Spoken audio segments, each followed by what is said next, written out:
नागपूर येथील बालाजीनगरमध्ये घडलेल्या hit and run प्रकरणात परत एक दुसरं वळण आले।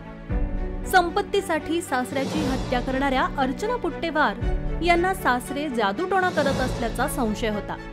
सासऱ्याने पतीवर जादूटोणा केल्याची माहिती आरोपी अर्चना पुट्टेवार यांनी पोलिसांना दिली।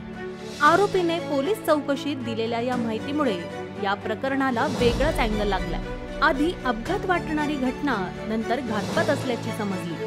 आता तर प्रकार जादूटोणा असल्याचं म्हटलं जात आहे। दरम्यान या प्रकरणात अटकेत असलेल्या तिघांना 15 जून पर्यंत पोलीस कोठडी सुनावण्यात आली आहे। मे महिन्यात नागपूरमधील बालाजीनगरमध्ये एका अपघाताची घटना घडली होती। या अपघातात पुरुषोत्तम पुट्टेवार यांचा मृत्यू झाला होता। या प्रकरणी पोलीस स्टेशनमध्ये हिट अँड रनची तक्रार करण्यात आली होती।